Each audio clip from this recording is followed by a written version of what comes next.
आज हम लोग बात करने वाले हैं मेरे टॉप 5 प्रोग्रामिंग लैंग्वेजेस के पिक्स के बारे में। इससे पहले कि मैं आप लोगों को लिस्ट के बारे में बताऊं, आप लोगों को बताऊं कि कौन सी प्रोग्रामिंग लैंग्वेजेस के नाम मैं यहाँ पर लेने वाला हूं, मैं एक बहुत ही इंपॉर्टेंट बात आप लोगों को बताना चाहता हूं और ये सुनना आप लोगों के लिए बहुत ज़्यादा ज़रूरी है। बहुत सारे लोगों को अच्छी नहीं लगेगी ये बात, लेकिन आप लोगों को बताना चाहूँगा कि ये जो प्रोग्रामिंग लैंग्वेजेस की टॉप लिस्ट होती है या फिर top 5 to learn, top 3 to learn, top 1 to learn, top 4 to learn, top 1000 to learn, मेरे हिसाब से it doesn't make a lot of sense for everyone. ये चीज़ जनरलाइज नहीं होती है, ये सबसे बड़ी प्रॉब्लम होती है इस चीज़ के बारे में।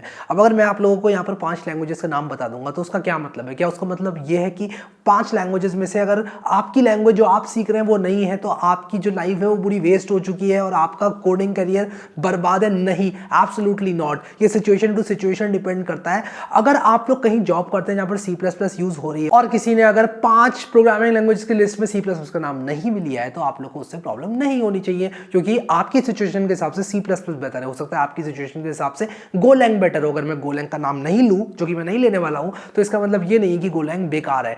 हर इंसान के हिसाब से, क्या वो स्टूडेंट है, क्या वो एक प्रोफेशनल है, वो अपने करियर में कहाँ पर है, किस चीज़ में स्विच करना चाहता है, क्या वो एक डेवलपर है, वेब डेवलपर है, एंड्रॉयड डेवलपर है, क्या कर रहा है, इन सब चीज़ों पे ये चीज़ बहुत सारा डिपेंड करती है। कि एंड्रॉयड डेवलपर से आप ये नहीं कह सकते कि यार तुम सी सीख लो और तुम एंड्रॉयड में जो है बादशाह बन जाओगे। नहीं, उसको एंड्रॉयड स्पेसिफिक लैंग्वेजेस सीखनी पड़ेंगी एंड्रॉयड डेवलपमेंट करने के लिए। विद दैट सेड, मैं आप लोगों को बताऊंगा अपनी 5 प्रोग्रामिंग लैंग्वेजेस की टॉप पिक्स, जो कि मेरे हिसाब से मुझे इंट्रूव करती हैं, मेरे हिसाब से मेरे अंदर एक्साइटमेंट लाती हैं।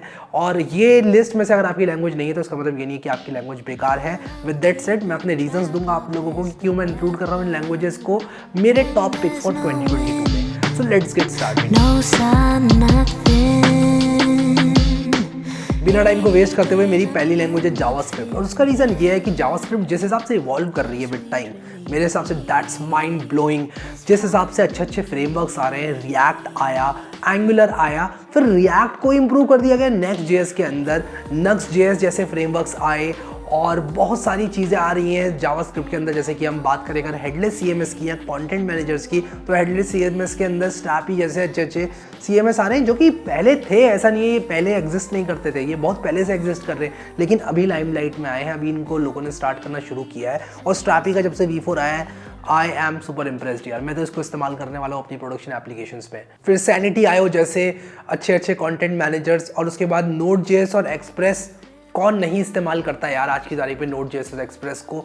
MongoDB अगर डेटाबेस की बात करूँ बहुत ज़्यादा पॉपुलर है और जावास्क्रिप्ट के साथ बहुत अच्छी तरह से इंटीग्रेट होता है। तो मेरा रीज़न जावास्क्रिप्ट को यहाँ पर लेकर आने का एक और ये भी है कि मेरी पर्सनल लाइफ में जावास्क्रिप्ट से मैंने काफ़ी पैसे कमाए हैं। 2021 जो ईयर था उसमें बहुत अच्छे अच्छे प्रोजेक्ट्स बनाए जावास्क्रिप्ट में, बड़े बड़े लोगों से मिला, और मेरे लिए इसीलिए जावास्क्रिप्ट टॉप पिक रहेगी 2022 के लिए भी। अगली लैंग्वेज की बात करूँ तो वो है Python, the good old Python. और गुड ओल्ड इसको इसलिए बोल रहा हूँ क्योंकि पिछले कुछ 3-4 साल से ये मेरी टॉप पिक्स की लिस्ट में रही है। पाइथन जितनी एक्साइटिंग लैंग्वेज मुझे कोई नहीं लगी अपनी लाइफ में, अपने पूरे कैरियर में। जावास्क्रिप्ट एक ऐसी चीज़ है जिसपे मैं अभी आया, लेकिन पाइथन के लिए दिल में एक स्पेशल जगह है, और उसका रीज़न ये कि मैंने अपना कैरियर पाइथन से स्टार्ट किया था और C++ मैंने सीखी थी, बट अच्छे अच्छे जो प्रोजेक्ट्स थे, कैरियर इन द सेंस मैं जब मनी मेकिंग में गया था, मेकिंग मनी फ्रॉम कोड में गया था, जब मुझे पैसे मिलना स्टार्ट हुए थे कोडिंग से, वो पाइथन थी जिसने मुझे दिलवाए थे। तो एक रीज़न ये भी है कि पाइथन के लिए एक स्पेशल सी जगह है। और मैं तो यार हमेशा से कहता ही हूँ कि यार मनी इज इंपॉर्टेंट, तो क्योंकि मैंने पाइथन से बहुत सारे पैसे कमाए, Python is always in my top list. और पाइथन से जितनी आसानी से काम हो जाते हैं, स्क्रिप्टिंग की बात करो, अगर आप लोग वेब डेवलपमेंट की बात करो तो Django is better than ever, flask is better than ever. इतनी अच्छी तरह से इवॉल्व हो चुके हैं, इंप्रूव हो चुके हैं कि यार दिल आ गया है अब तो इन फ्रेमवर्क्स पर। और कभी भी कोई ऐसी चीज़ बनानी है जिसमें मुझे, मेरे पास पाइथन पैकेज है और मैं पब्लिक को एक्सपोज करना चाहता हूँ उस चीज़ को, मैं जेंगो का इस्तेमाल करता हूँ या फिर फ्लास्क का इस्तेमाल करता हूँ। पाइथन को यूज़ करने के जितने रीजंस आप लोगों को गिनवा दूं यार उतने कम है, क्योंकि पाइथन कभी भी, it's never out of the game यार, कभी भी गेम से बाहर नहीं जाता। इतनी बढ़िया प्रोग्रामिंग लैंग्वेज है और मेरे हिसाब से आने वाले टाइम में भी तहलका मचाने वाली है। मेरी तीसरी पिक है C++। और क्योंकि मैं जावा को इस लिस्ट में नहीं बोल रहा हूं तो मैं एक बड़ा सा स्लैश लगा के जावा भी लिखूंगा, C++ और जावा। और यहाँ पर मैं क्यों रख रहा हूँ इन लैंग्वेजेस को, उसका रीज़न ये है, मेरे हिसाब से लर्निंग पॉइंट ऑफ व्यू से जावा और C++ बहुत ज़्यादा इंपॉर्टेंट है। और C++ से आप लोग मेमोरी मैनेजमेंट सीखते हो, जावा से भी आप लोग प्रोग्रामिंग के बहुत अच्छे फंडामेंटल्स मेरे हिसाब से सीख सकते हो। इन माई ओपिनियन जावा एक ऐसी लैंग्वेज है जो कि आपको प्रोग्रामिंग के फंडामेंटल सिखा सकती है and at the same time आप लोगों को एंड्रॉइड में एंट्री दिलवा सकती है। आप लोगों को वेब डेवलपमेंट के बैकएंड में एंट्री दिलवा सकती है, आपको जनरल स्क्रिप्टिंग में एंट्री दिलवा सकती है और कॉम्पिटिटिव प्रोग्रामिंग में भी आप लोगों को एक अच्छी पकड़ बनवा सकती है। तो मेरे हिसाब से जावा एक बहुत ही स्पेशल लैंग्वेज है। फिर सी प्लस प्लस का नाम इसलिए आता है क्योंकि सी प्लस प्लस मेरे हिसाब से इनसे अच्छी लैंग्वेज कोई हो नहीं सकती प्रोग्रामिंग सीखने के लिए। तो ये जो लैंग्वेजेस मैंने बोली ये still the best for learning and at the same time C और सी प्लस प्लस जैसी लैंग्वेजेस आपको मेमोरी मैनेजमेंट भी सिखाती हैं। इसके बाद चौथी लैंग्वेज रस्ट एक मॉडर्न लैंग्वेज है जिसका इस्तेमाल काफ़ी ज़ोरों शोरों से आजकल हो रहा है। इसका नाम रखा गया था रस्ट फंजाई, जो हमारा रस्ट फंजाई होता है उसके नाम से रखा गया था। और ये क्योंकि रोबस्ट से थोड़ा बहुत मेल खाती है, जब इसका नाम लिया जाता है तो इसका नाम रस्ट रख दिया गया था कि रस्ट रोबस्ट है तो रस्ट। 2006 में डेवलपमेंट स्टार्ट हुआ था इसका और 2010 में पहला वर्जन आ गया था। 2021 में रस्ट फाउंडेशन बनी थी और ये 2021 के अंदर एक बहुत बड़ी चीज़ हुई थी। हुआ क्या था कि लास्ट ईयर जो लोग रस्ट को मेंटेन कर रहे थे उनको मोजिल्ला वालों ने ले ऑफ कर दिया था, जिसकी वजह से उनके पास जॉब नहीं रह गई थी। इसलिए रस्ट को मेंटेन करने को लेकर बहुत सारे सवाल उठे थे और बहुत सारी चिंताएं उठी थी और फाइनली रस्ट फाउंडेशन को बना दिया गया 2021 के अंदर। और ये बहुत अच्छा मूव था क्योंकि रस्ट का जो फ्यूचर था वो काफी सिक्योर हो गया ऐसा करने से। बहुत ही शॉर्ट में अगर आप लोगों को बताऊं तो रस्ट को सी प्लस प्लस का कॉम्पिटिटर काइंड ऑफ माना जाता है। एक बहुत बड़ा डिबेटेबल टॉपिक है तो मैं इस पर ज्यादा नहीं जाऊंगा, बट काइंड ऑफ रस्ट को लोग कहते हैं कि ये मॉडर्न सी प्लस प्लस है, वो वाली फील देती है, वो सारे काम करवा देती है। अब गूगल ने भी 2021 में एंड्रॉइड ओपन सोर्स प्रोजेक्ट में सी प्लस प्लस की जगह पर रस्ट का सपोर्ट अनाउंस कर दिया, जो कि एक बहुत ही बढ़िया बात है।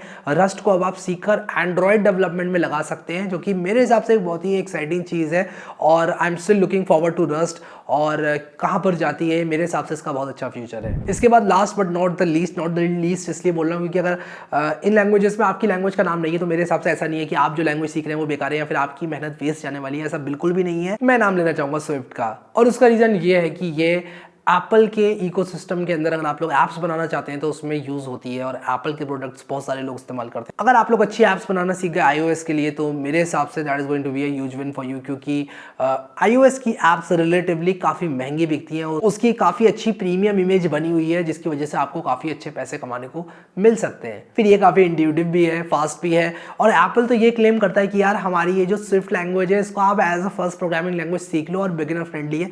मैं इस ओपिनियन से काफ़ी डिसएग्री करता हूँ एप्पल के, बट एप्पल वाले कहते हैं ऐसी बात कि आप स्विफ्ट को as a first programming language सीख सकते हो। बहुत बढ़िया है, हमने इसको ऐसा बनाया है कि यार अगर कोई बिगिनर भी आता है और as a first programming language entry लेता है प्रोग्रामिंग में स्विफ्ट की सहायता से तो ले सकता है। देखो करने को तो कुछ भी कर सकते हो आप, कई चीज़ें की जा सकती हैं, बट क्या उनको करने का ये बेस्ट तरीका है, दैट इज अ क्वेश्चन। तो मेरे हिसाब से अपनी first programming language as Swift चुनना is not a very great thing, but opinions matter करते हैं लोगों के। और जैसे कि मैंने आप लोगों को बताया पहले ही कि अगर आपकी लैंग्वेज इन 5 की लिस्ट में नहीं है तो आपको चिंता करने की कोई ज़रूरत नहीं है। प्रोग्रामिंग के बेसिक सेम है, आपकी सिचुएशन डिफरेंट है। अगर आपके कॉलेज में पढ़ाई जा रही है XYZ लैंग्वेज तो आप उस XYZ लैंग्वेज पर फोकस करो, क्योंकि कॉलेज के ग्रेड्स भी इंपॉर्टेंट होते हैं। अगर आपकी कंपनी में XYZ लैंग्वेज यूज़ की जा रही है और आप वहाँ ग्रो करना चाहते हो तो आपके लिए top 5 programming language, top 3 programming language ये सब मैटर नहीं करती है। आप उस अपनी XYZ लैंग्वेज में फोकस करो। तो ये समझ सब लोग रखें प्लीज़, क्योंकि बहुत सारे लोग क्या करते हैं कि इस तरह के वीडियोस को देखते हैं जस्ट ये सोचने के लिए कि यार हम कौन सी लैंग्वेज चुने। नहीं, आपको इन वीडियो से सवाल का जवाब नहीं मिलेगा कि कौन सी प्रोग्रामिंग लैंग्वेज आपको सीखना है। आप लोगों को अपने आप से पूछना पड़ेगा, अपनी सिचुएशन को एनालाइज करना पड़ेगा। हाँ, ये वीडियोस आपको जरूर हेल्प करेंगे, लेकिन just on the basis of these videos कि यार पहली लैंग्वेज ये है तो मैं ये सीख लूँ, नहीं, ऐसा नहीं करना है। आप लोगों को अपनी भी समझ लगानी है, अपनी बुद्धि भी लगानी है। आई होप कि आप लोगों को ये वीडियो और मेरी टॉपिक्स पसंद आई होंगी। अभी के लिए इस वीडियो में इतना ही guys. Thank you so much guys for watching this video and I will see you next time.